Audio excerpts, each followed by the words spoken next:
It's not about the wind damage as soon as it rolls in that first quarter mile off the beach. It's about the density and the debris ripping everything to shreds.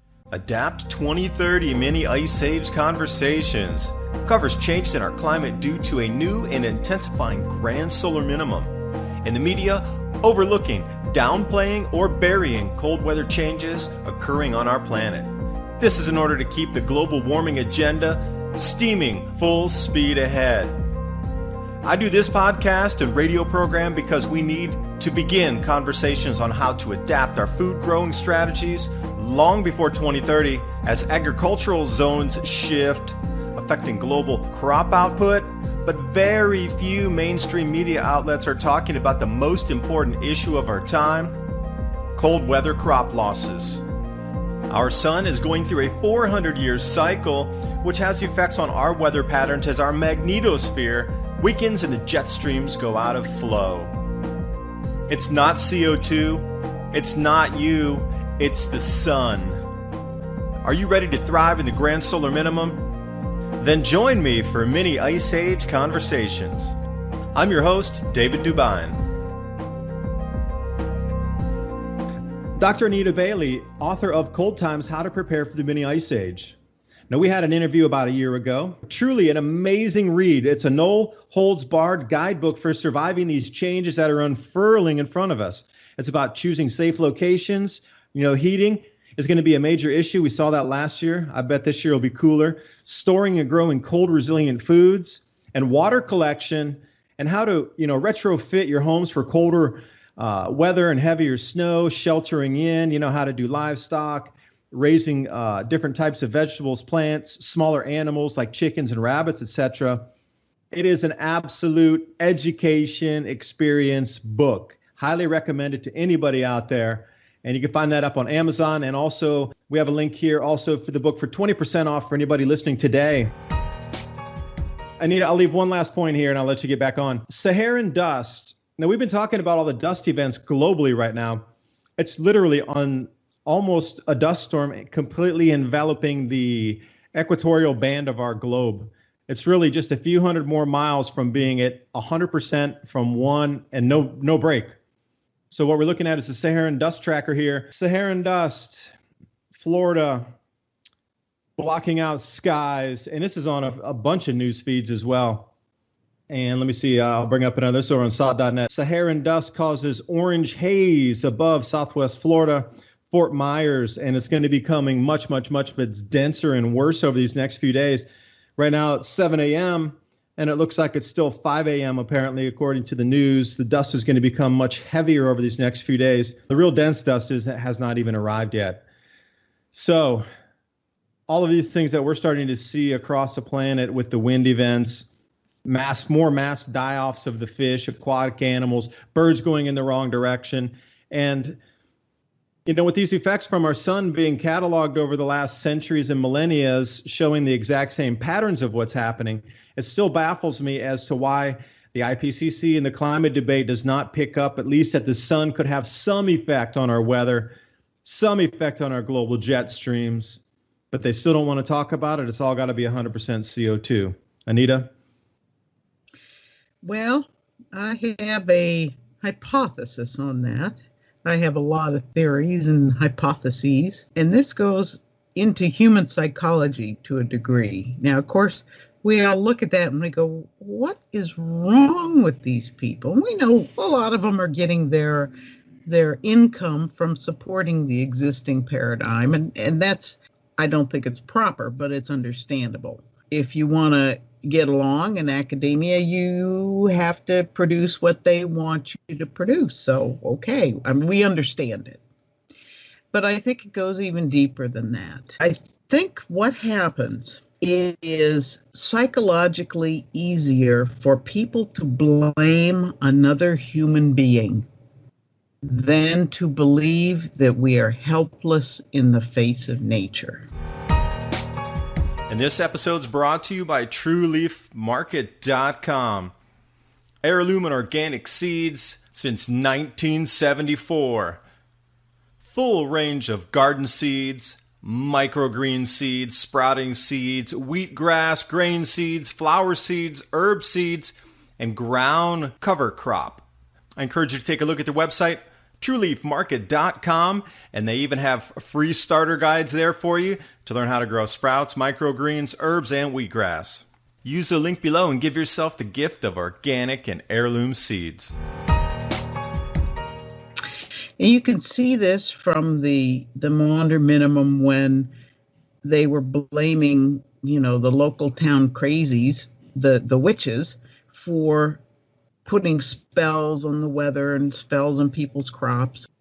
They were looking for a human agent, because if it's another human being who's doing this, then you feel like you have some control. If it is forces that are immensely huge over which you have no control, that's terrifying. But to think you might not get a crop and there's nothing you can do and everybody's going to die. Somehow that's even worse. The sense of helplessness before vast forces is a terrifying concept. And I think that's why groups want to blame other groups. You people driving your SUVs, it's your fault, not my fault because I flew my jet around and went to all the conferences. You understand how that goes? We have a natural human propensity to look for a way to blame rather than to live in terror of uncontrollable forces. It's all about pulling your money out of the bank, too. If you think you need to get ready and start preparing, you might start diverting your resources, which you keep the economic system propped up. You're going to pull that out to get ready, and that will have its own set of effects where they're trying to mitigate. Sure, yeah. And you'll be buying things that don't necessarily improve their bottom line. If you're buying tents and water purifiers, that's not a huge industry as big as cell phones and fancy electronics are. So there's a double reason why it's easier to blame someone else and to keep the charade going as long as possible. And I truly think that the people who are in these positions of authority and power are no smarter and no dumber than the rest of us. And may be dumber, but they're certainly no smarter. And so some of them have got to be true believers because they're just true believers. And some of them have got to be looking at it and saying, this just doesn't make any sense. How can that be happening? And you're saying it's being caused by this thing? So I don't think we're looking at a monolithic entity that's trying to railroad us. I think we have a lot of different groups with different goals, and certainly there are the so-called elite who are setting up their own bug out hideouts and their bunkers and things like that, much nicer than the rest of us live in our ordinary lives. And there's a sense that things are going wrong. Things are going wrong. And once again, I'm fearful that as things get worse, a lot of people are going to be blamed for it who aren't any more responsible for it than anyone else. I guess it was Martin Armstrong who had a piece on it was when the Irish were coming to the United States because of the potato famine and how they were blamed for the economic downturn that hit the U.S. at that time. Well, they may have played a part because they were willing to work and do the kind of very low-paying things that needed to be done, but they weren't any more responsible for the economic downturn than our current batch of folks coming up from the South and other places, but they're going to be blamed for it, just like the Irish were then, because once again, we look for somebody to blame instead of looking at the terror that nobody's in control. It's out of our hands. It's going to happen no matter what you do, no matter how many witches you burn, or like the Aztecs did, no matter how many prisoners you sacrifice, it's still going to be a horrible mess. So for us who have hopefully the view that we can do something in our own lives to provide a layer of protection against these severe changes. Hopefully we don't have to spend a lot of our energy pointing fingers and saying, it's your darn fault. We can just get on it and start making our lives work efficiently now and effectively if things start turning worse. You just got to look ahead a little bit and say, if I can't get the hay, I better get some grain. So in the same way, if it's going to be more expensive to buy food, no matter what excuse they give you, E. coli on the lettuce. We can't sell any more lettuce because it's got some horrible bacteria on it. And really the problem is there just isn't any lettuce. Then having your own is going to give you that buffer zone, that barrier, that edge. So you're not as uncomfortable. You're not spending every last penny you have in order to buy tonight's dinner. How's that sound, David? That sounds like a great explanation. And you just touched on that there, these excuses that they're giving for the lack of something or dissuading you from even looking at wanting to buy it. So when you hear E. coli in the lettuce, even if you go to the store, you're probably going to keep that at an arm's length. But in the background, 80% losses in the vegetable production out of Europe. California decimated on the vegetable production. And there's really not that many other places except for Mexico, and they're having a really hot summer down there too. So when you look at it, the prices are increasing, the yield is down. And I also wanted to ask you, you talked about grain, well, what happens if there's no hay and there's no grain? Because the forecasts that we have are putting global grain production down 120 million tons by 2021, which out of the 700 million tons globally, we're talking at least 1/7 of the reduction, possibly even more than that. That's a conservative estimate based on which countries are doing the grain production and the exports based on the losses through the Dalton minimum and the Maunder minimum, and just taking some subtractions over what's happened in the last couple of years. And it was just like a little algorithm that my friend put together to try to string out and see where we're going to move with this. But the first measurements the first equations that came back were 121.3 million metric tons down on the grain production, just based on some of the simple things put back in. All right, this place cooled 2 degrees Celsius during the Maunder minimum, and we have good reconstruction maps for the temperature. I mean, they've been working on that for 30, 40 years. So the data and the science on the proxy measurements for temperatures across the planet during these events is very good. So in your opinion, let's say that the grain production goes down and there's no way that you can afford to buy the grain because it'll be 3, 4, 5 times the price it is now. And if the hay production, and you're experiencing some of the same thing with reduced hay output in your local area. So if you don't have that secondary backup, is there a tertiary backup, or are you just out in the cold? What's going to happen if there's no grain, because it's all going to be rediverted for human consumption because such the lack of it on our planet, and the quality of it's terrible this year too. Looking at it, some of the growers saying that it's almost all animal food quality.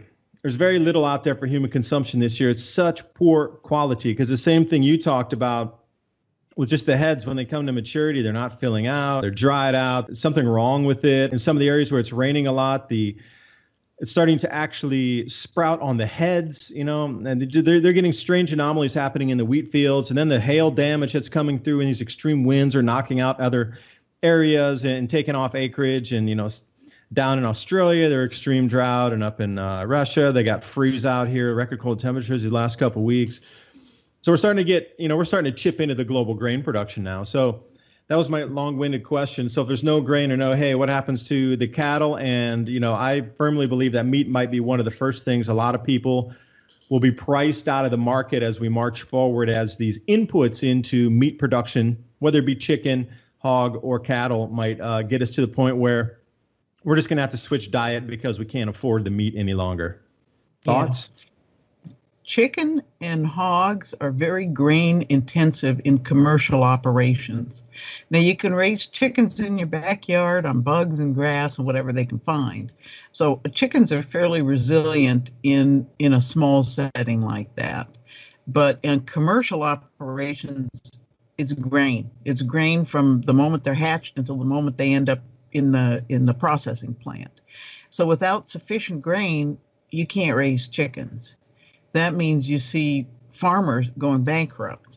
To build a new chicken operation with 2 or 4 houses, and these houses, 100,000 chickens in every house, can set you back millions, literally millions of dollars to build a new operation now. And you're in hock for that and dependent on making the money on selling chickens multiple times a year.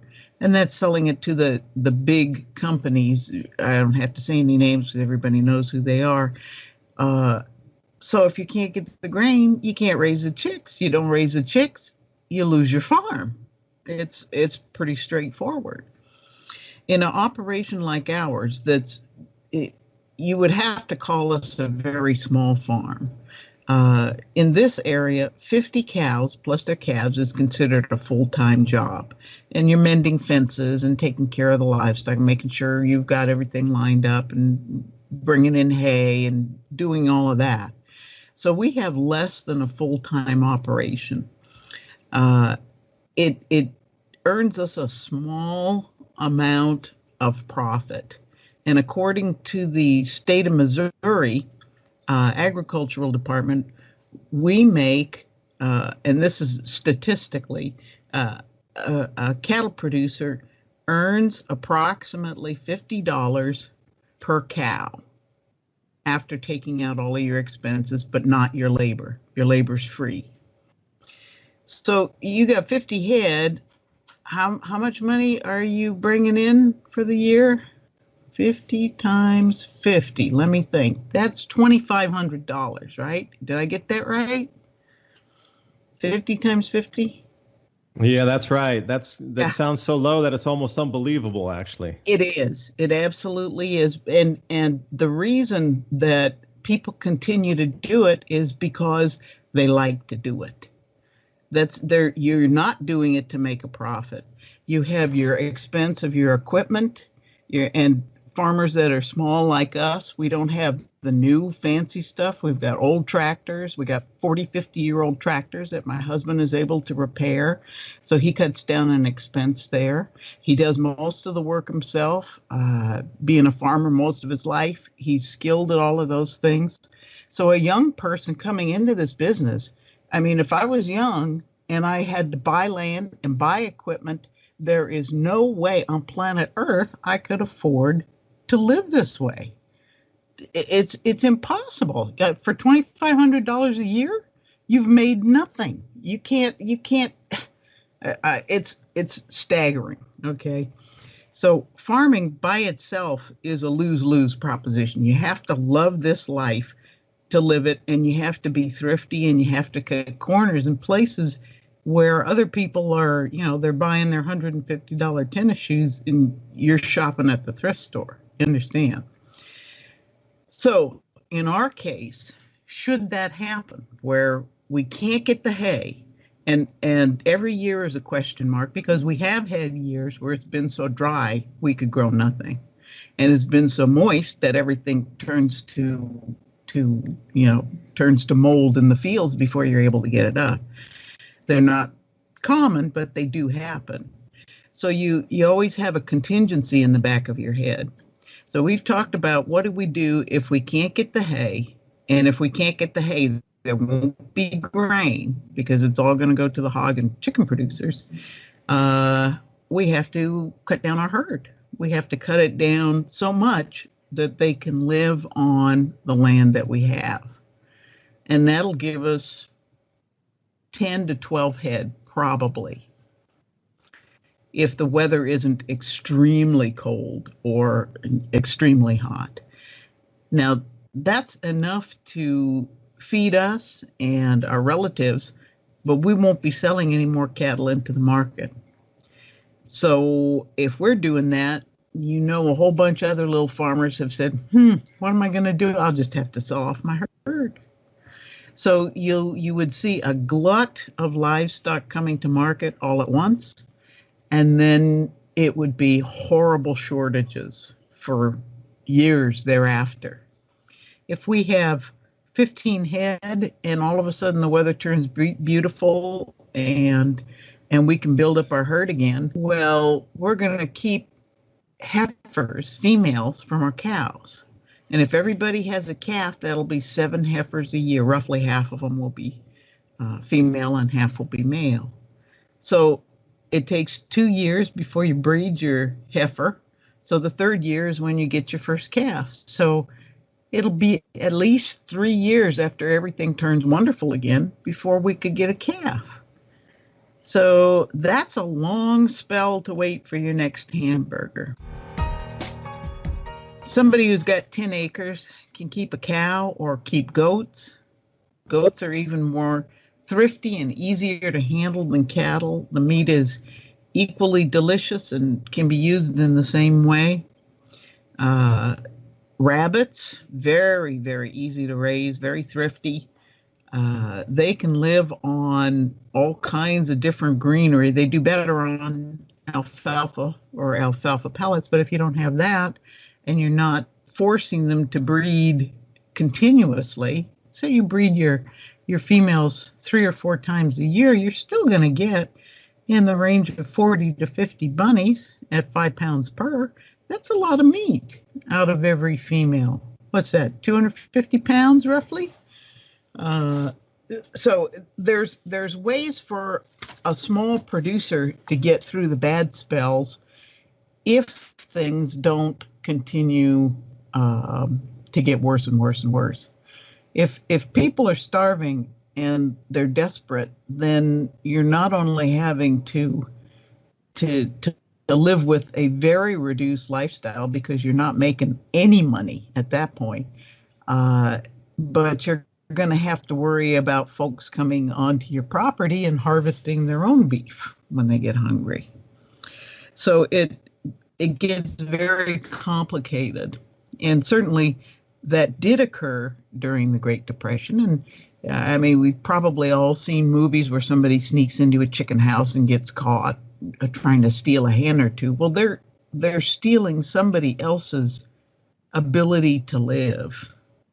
So that kind of stuff, people can be pretty touchy about that if you're taking away the food from their kids so that you can feed your kids. So potentially this could become very, very ugly.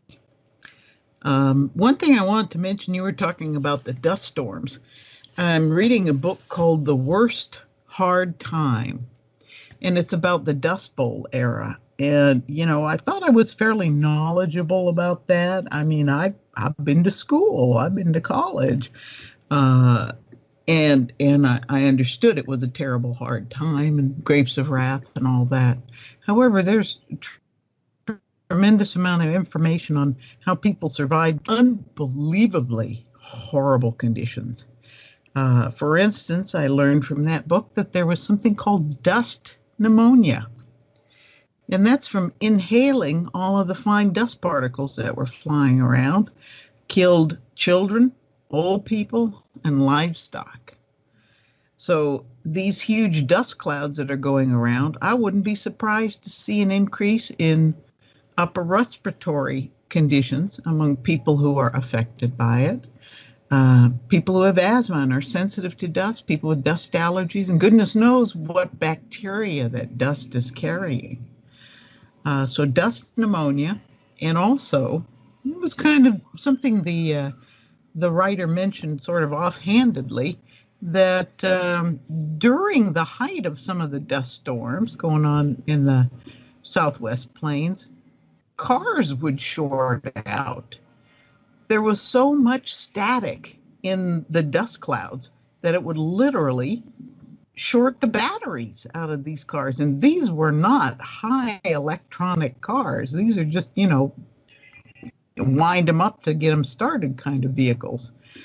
So I wonder what kind of effect these tremendous dust storms could produce in, say, electric cars or in our highly grid-dependent society.